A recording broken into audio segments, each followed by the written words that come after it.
Bonsoir, merci d'être avec nous sur RT en français. Alors, un éventuel élargissement des effectifs à 18 000 soldats, ça en dit long sur l'enjeu sécuritaire de l'Alliance des États du Sahel. Oui, tout à fait. C'est le défi. Et le défi sécuritaire est la matière fondatrice de l'Alliance des États du Sahel.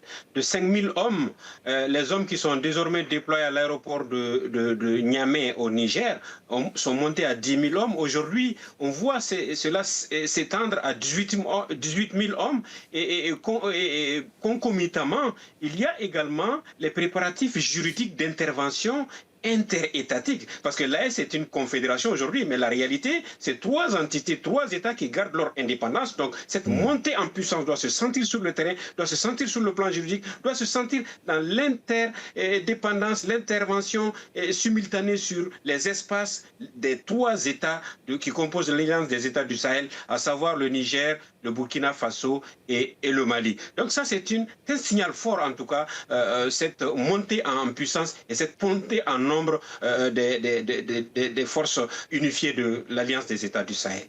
Et le président nigérien Abdourahmane Tiani affirme que ce projet s'inscrit dans une vision à long terme pour sécuriser la région. Faut-il s'attendre à un élargissement progressif en lien avec la situation sur le terrain ?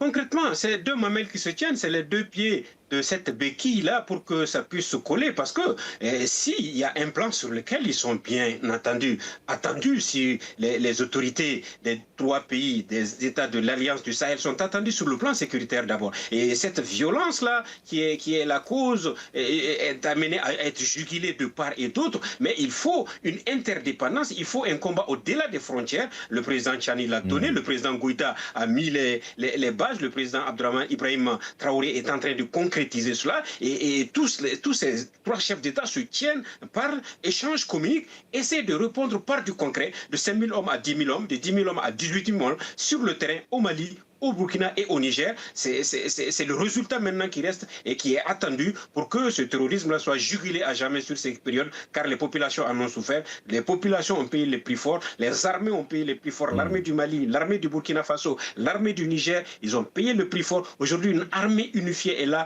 pour lutter contre ce terrorisme-là, pour monter en puissance et bouter plus que jamais ces terroristes hors de l'espace de l'Alliance des États du Sahel. Et cette initiative et ce pas franchi par Niamey a été adopté par les ministres de la Défense des 3 pays, à savoir le Mali, le Niger et le Burkina Faso. Est-ce que cela démontre une convergence entre ces pays de l'Alliance des États du Sahel sur les questions sécuritaires ?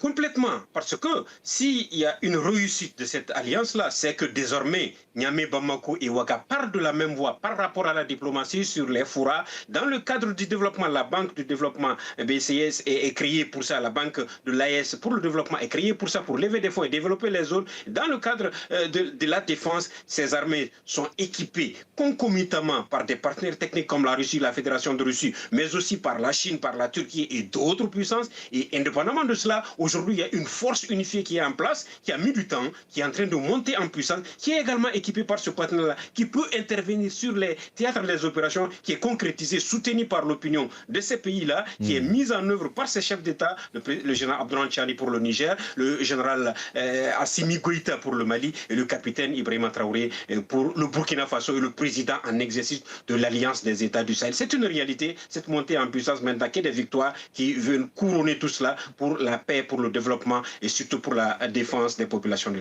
l'AES, de l'Alliance des États du Sahel.